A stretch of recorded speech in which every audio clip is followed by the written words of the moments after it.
अरविंद केजरीवाल की पाप सरकार है, उसका आबकारी घोटाला सामने रखते आए हैं।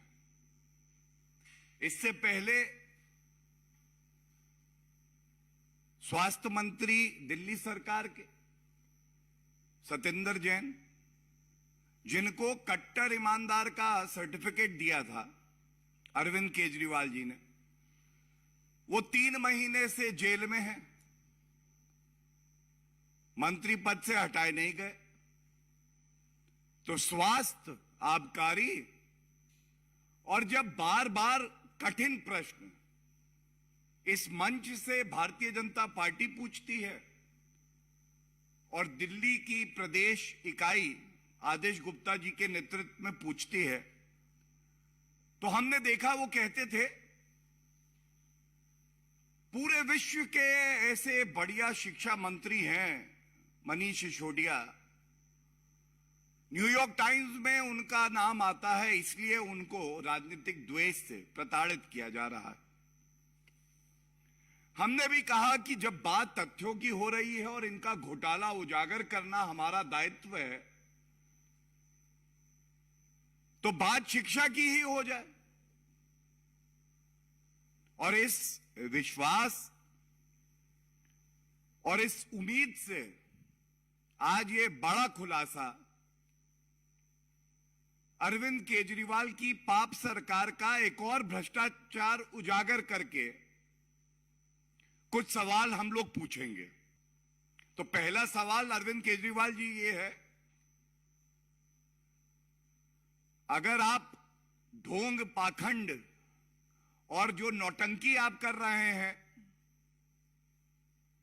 उसमें इतने व्यस्त नहीं थे, तो ये रिपोर्ट जो भेजी गई 2.5 साल पहले आपको, हमारे बच्चों की शिक्षा और क्लासरूम को लेकर जो घोटाला हुआ है, आपने इसका संज्ञान लिया? और संज्ञान लिया तो 2.5 साल में क्या कार्रवाई करी? ये पहला प्रश्न है हमारा।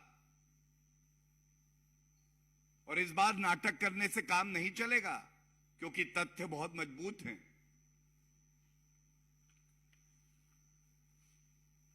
सीवीसी की जो विवेचना करी उसने और जो तथ्य सामने आए, मैं आपके समक्ष रख के कुछ और सवाल पूछूंगा। सबसे पहले, जो टेंडर की वैल्यू थी उसको बढ़ाते हुए जहां 90% तक कई जगह बढ़ा दिया गया, और ये धांधलेबाजी की ऐसी गई कि स्पेसिफिकेशंस में जनरल बातें लिखते हुए कहा गया कि इस वजह से हम कॉस्ट बढ़ा रहे हैं। अनुमान है, क्योंकि अरविंद केजरीवाल जी जब बताओ कि ये घोटाला हुआ है तो कहते हैं कि आप पहले ही विवेचना के ये बताइए घोटाला कितना बड़ा है। 100-200 करोड़ रुपए तो अगर मैं निगल जाऊं तो मैं इसको घोटाला मानता ही नहीं हूं। वो विवेचना का इंतजार नहीं करते हैं। लेकिन इस रिपोर्ट के तहत 326 करोड़ रुपए कॉस्ट एस्केलेशन हुआ, 326 करोड़ रुपए। ये जो टेंडर का अमाउंट है उससे करीब 53% ज्यादा था। इस रिपोर्ट में यह भी तथ्य आया है, ये जो बढ़ी हुई लागत थी, इसमें बनने थे 6133 क्लासरूम, लेकिन बनाए गए 4027।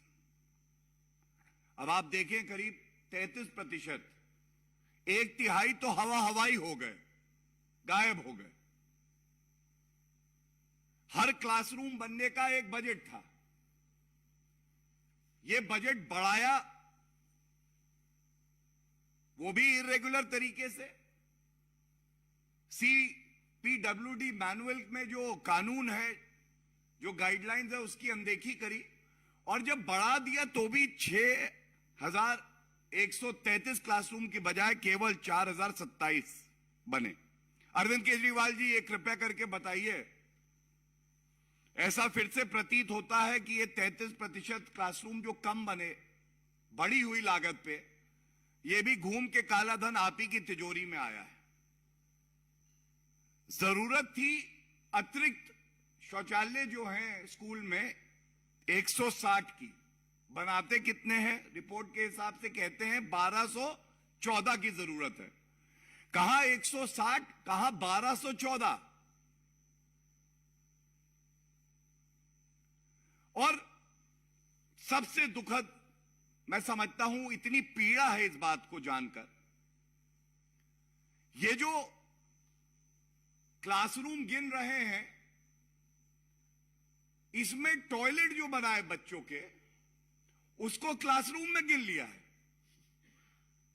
खबरदार अरविंद केजरीवाल जी, इस देश के बच्चे, दिल्ली के बच्चे, उनके भविष्य से आप खिलवाड़ मत करिए। और टॉयलेट में बैठकर हमारे बच्चे विद्या अर्जित नहीं करेंगे। उनके लिए क्लासरूम होने चाहिए, सहूलियत होनी चाहिए। टैक्स पेयर का रुपया है, ये टैक्स पेयर आज आपसे पूछता है क्या ये सत्य है या नहीं है कि आपने टॉयलेट्स को क्लासरूम में गिनती करवा दी क्योंकि आपको घोटाला करना था। और बड़ा अहम प्रश्न अरविंद केजरीवाल जी ये है कि क्या आपने टॉयलेट्स को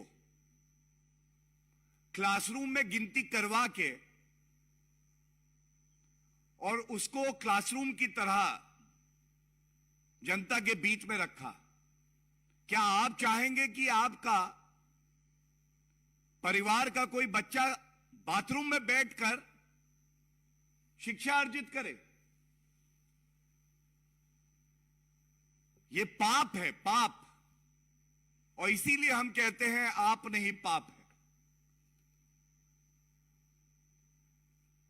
ये जो सवाल पूछे गए हैं और जो तथ्य उठाए हैं, ये दिखाता है किस तरह से स्वास्थ्य मंत्रालय में पहले घोटाला करते हैं, फिर आबकारी नीति का घोटाला सामने आता है, और जो शिक्षा मॉडल कहते हैं वो कुछ नहीं है, वो अरविंद केजरीवाल का वसूली मॉडल है। और इन्होंने हमारे बच्चों को भी नहीं बख्शा। जनता आपको ऐसा सबक सिखाएगी, आपका सारा नाटक निकल जाएगा अरविंद केजरीवाल जी। और भारतीय जनता पार्टी पुरजोर तरीके से अपना सारा बल लगा देगी, सारी ताकत लगा देगी, लेकिन दिल्ली के बच्चों का भविष्य अंधकार में नहीं होने देगी।